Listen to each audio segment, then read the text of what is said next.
Hi, and thank you for tuning in to Noire Histoire. I'm Natasha, and in this episode, I'll be discussing the book There Are No Children Here by Alex Kotlowitz. If you aren't already subscribed to the Noire Histoire YouTube channel, please take a moment to click the subscribe button. Click the notification bell to ensure you don't miss future episodes. There Are No Children Here by Alex Kotlowitz follows the lives of a family living in Chicago's Henry Horner housing projects over the course of, I believe it's 2 years in the 1980s. The book's title comes from a quote attributed to LaJoie Rivers, the mother of the two boys, Lafayette and Pharaoh, who are the main characters of the book. She expressed the idea that growing up in such a harsh environment has exposed the kids to so much, and thus they're no longer children as they've lost their innocence. Kotlowitz explains that his hope for the book is that in telling the story of this underserved community through these children, people might take notice. People tend to be more sympathetic towards children, and in focusing on them rather than adults, people might pay more attention or be more concerned. It's sad that the book starts off with a boy who at the age of 10 has already accepted the possibility that he might not reach adulthood. I appreciate the author's sensitivity and conscientiousness to recognize that these are still children, regardless of where or how they're growing up. And thus, they deserve the community protection and concern that all children should receive. I've never been to Chicago and actually plan to visit for the first time this summer. COVID-19 ruined my plans. It always seemed like a city that I would like, and I feel a special fondness for the city because the media seems to pick on it due to the violence that takes place there. Violence in the community tends to be a symptom of poverty and or social and economic issues. I knew of some of Chicago's housing projects, but hadn't heard of specifically the Henry Horner housing projects. It's clarified that there are actually worse neighborhoods in Chicago, but the author focuses on this community in particular because of its history as once being a wealthy area in the city. I love books like this that tell the history of a community or organization through the story of an individual. Chicago was one of America's cities that lost a lot of manufacturing jobs. At the time of the book's publication, the community's estimated unemployment rate stood at about 20% and might have actually been higher. This surely had a huge impact on the neighborhood as it likely increased the poverty rates and also affected the way people felt about themselves. The decline of the neighborhood as a result of lack of resources is an example of the effects of Patrick Moynihan's benign neglect ideology put into effect. Horner was developed as housing for people with low incomes, but was still a decent place to live, at least at the outset. It was a step up from housing that low-income families might have found elsewhere in the city. The idea of providing low-income public housing was admirable, but racism, classism, and general selfishness got in the way of it becoming a true reality. That's what the housing complex not being developed in the manner that it should have been left the path for it to more easily decline over time. The neighborhood has 2 clinics that at the time of the book are financially unstable, putting them at risk of having to close. Living in a large city, there's usually some kind of public hospital, but public hospitals can be severely underfunded and neglected, while still being expected to serve large amounts of people with very little resources. The lack of access to health care likely affected a population that could be considered a small city on its own, lived within the densely packed neighborhood of the Henry Horner homes. At the time, it was estimated that within the community, thousands of people lived below the poverty line. It's crazy how often in cities, like their business district or wealthy areas, are often just a short distance away physically from its poor neighborhoods, while being miles away economically and with regards to access to resources. LaJoie blames the neighborhood's decline on change in people and also the introduction of drugs. I agree to a degree, but it seems more likely the loss of hope led the people feeling desperate, some turning to drugs to numb their feelings and concerns, and others taking advantage by selling drugs to financially better themselves at the expense of others' lives. And still others turn to violence just for violence' sake as a means of releasing whatever tensions they hold inside. I initially assumed that LaJoie was struggling because she had all of these kids, like 8 in total, possibly with different men.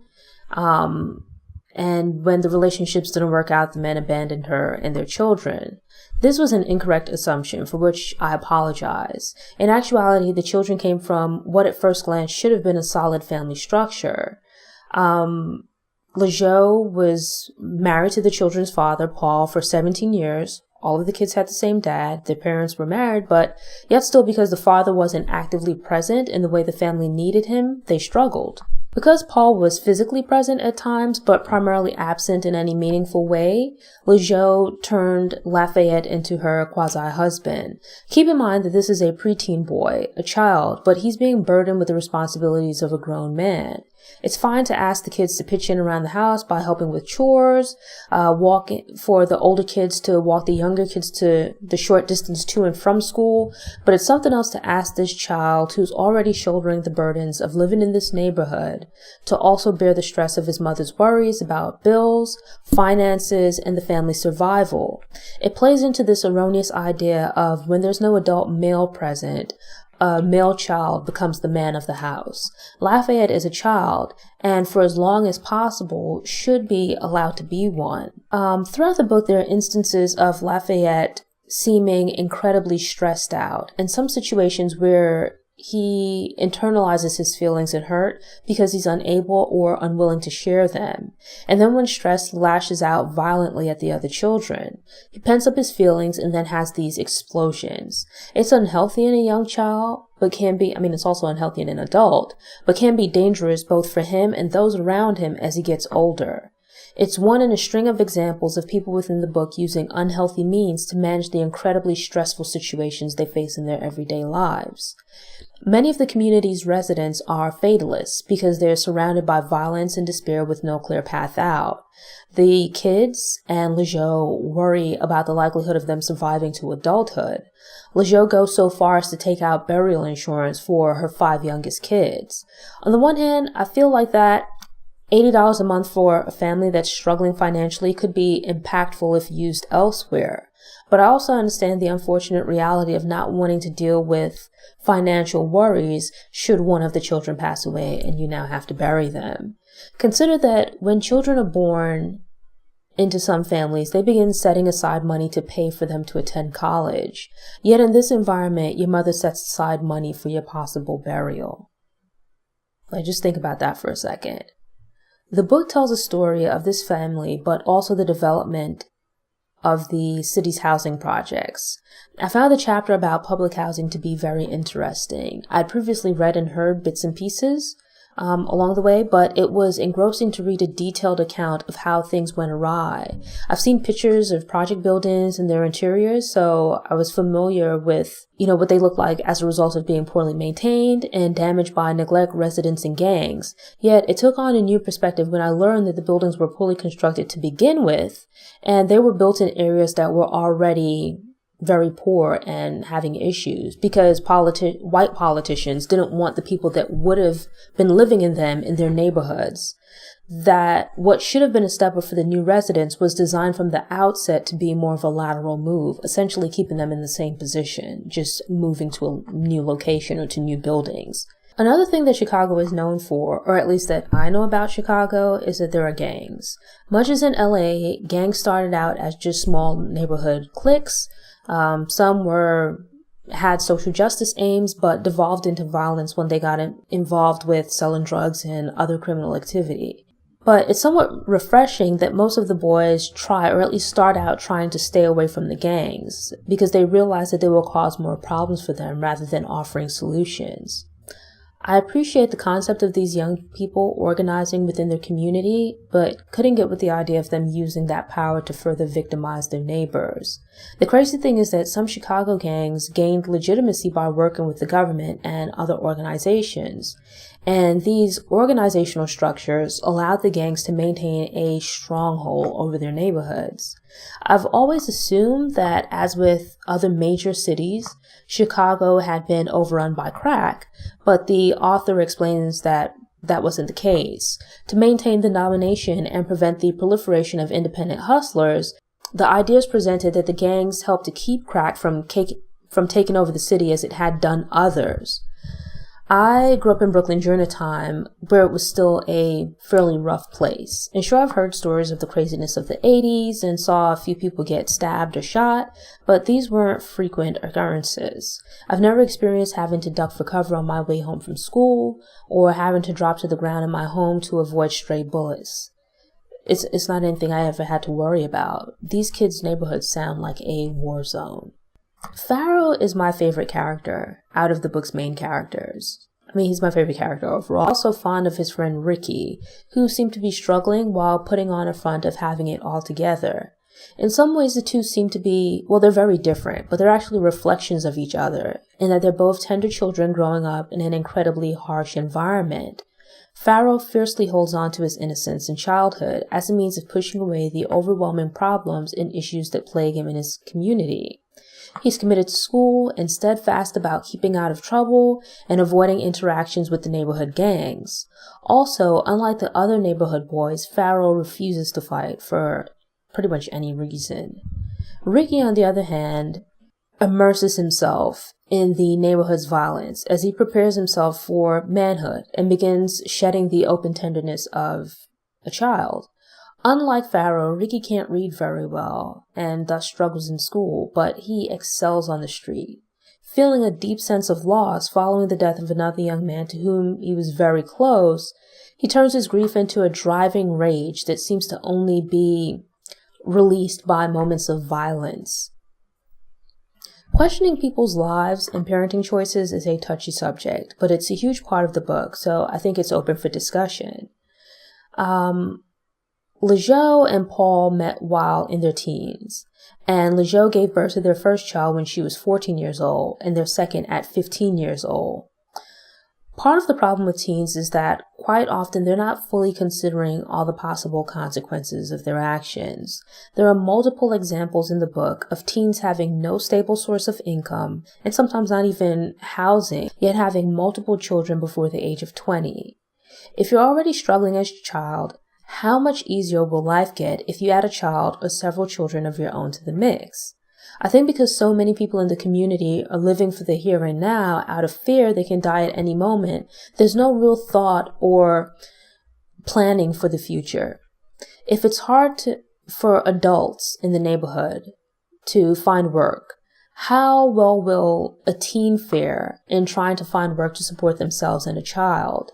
The environment normalizes struggling and blinds the residents to lifestyle changes that might not completely resolve their problems, but could help them move in the right direction by making things a bit easier. To be clear, I'm not saying that the people in the book shouldn't have children. There's likely never a perfect time to have children, but I think waiting until you're relatively stable, or at least out of your teens, could make things a lot easier for many people. Granted, I think some of this is a factor of the time during which the book was written, as teen pregnancy, thankfully, has since dropped. But I still think it's a relevant thing to discuss. LeJoe and Paul have a cluster of 3 children become their set of older kids. They then have like 5 younger ones. But there are problems already present at the time the kids are born. Paul impregnates LeJoe twice, but then gets cold feet about getting married. And when LeJoe gives birth to their 3rd child, Paul has an outside son with another woman within a few days of their child's birth, meaning the child that he has with his wife. Granted, this is a 2-parent household, but the foundation is shaky from the outset. Paul is fortunate enough, unlike other Horner residents, to be able to obtain good-paying city jobs. And it seems like for a time he might have been a reasonably good provider. But Paul is already an alcoholic by the time the couple gets married. And his relatively high salary is for naught as he begins using drugs and his habit eats up the money that could be life-transforming for his family. Going on to have another 5 children in the midst of a crumbling marriage probably wasn't the best choice, but it likely would have been manageable if Paul was meaningfully present for his family.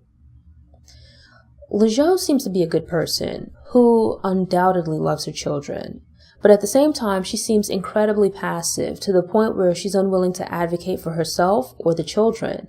She's compassionate, which is a good trait to have, but her concern for others enables their poor decisions to some degree. I thought Lafayette was a bit too mannish at times, but somebody needed to instill some sense of order in the house. During the time covered by the book, the 3 older kids are in their late teens to early 20s, but they're kind of a bit of a mess. We get some insight into one of the older kids, Terrence, but I wish we had a chance to learn more about the development of all three. It's interesting to view the lifestyles and personalities against the younger kids. The older kids and Paul are not pulling their weight in the household, but LaJoie is still there to offer support and shelter when needed. It's obvious that she has way too much responsibility, but she also doesn't have enough accountability for the decisions she's made, some of which she's made on behalf of other people, like the betterment of other people. LaJoie doesn't work, but it's not because she doesn't want to work. She's not like a welfare queen. She applies for but is unable to find a job. Yet, Paul gets great jobs, but because of his addiction doesn't really help his family, like it doesn't benefit his family. And in some instances, I felt that LaJoie enabled the kids, but didn't support them in ways that would ensure their future success. For example, Lafayette doesn't apply himself in school. And he's actually a smart boy, but wishes that his mother would push him more, like he needs more encouragement and support in that area. LaJoie blurs the line between being a parent and friend of her kids. She loves them, but doesn't balance out the structure and discipline that kids need to thrive. I liked LaJoie and was rooting for her during the whole book, hoping that things would work out for her and the kids. But at the same time, I was frustrated at points where it felt like she wasn't pushing hard enough or in the way that was needed. Initially, I didn't like Paul at all, as I felt like he dropped the ball and contributed to a lot of the family's problems. But people are complex, and I felt the author made a wise choice to seek out Paul to learn more about him. I'll admit that in reading books, it can be easy to overlook that these are the lives of real people, or at least when reading nonfiction, and I can be quick to judge, which isn't a good trait. Getting a better sense of Paul didn't excuse his actions, but did offer an explanation. He felt like he failed his family, and in some ways he certainly had, and that shame burdened him. Coupled with issues from his own childhood, Paul sought means to escape and found solace for his feelings in drugs and alcohol. I found myself at times rushing to judge the poor decisions of the adults while sympathizing with the kids. But that's one of the brilliant things about this book. The kids draw you in. And if you're willing to put aside your preconceived ideas and open your mind to really hearing someone's story without judgment, you'll feel compassion for the adults as well. It's important that we as society take notice of places where there are no children, because they've been called on far too early to carry and bear witness to experiences, social environments that stifle the flame of innocence in children, causing them to develop into shell-shocked adults. If we can feel enough compassion to want to make these neighborhoods safe places where children can thrive, we should also care as much for the adults, because these children will grow up one day. In places where there are no children, the future and likely the past will not be too bright for adults either. I highly recommend reading There Are No Children Here, as it's a great story about the Rivers family during the 1980s, but it also provides a great history of the issues and problems that continue to plague Chicago even in the present. It offers specific insight into how public housing, gangs, education inequality, and gentrification have specifically affected this neighborhood in Chicago. But those insights can also be useful more broadly in analyzing issues of poverty and violence in other parts of the country. Thanks for tuning in. Show notes and sources are available on the Noire website via the link in the episode description. If you enjoyed this episode, please click the thumbs up button. You can also share it online, on social media, or with someone you think might enjoy the episode. Doing this will help other people find the show, which helps it to grow. If you aren't already subscribed to the Noire YouTube channel, I hope you subscribe now and return to get motivated, get inspired, and get more stories of Black history made and in the making. Until next time, take care.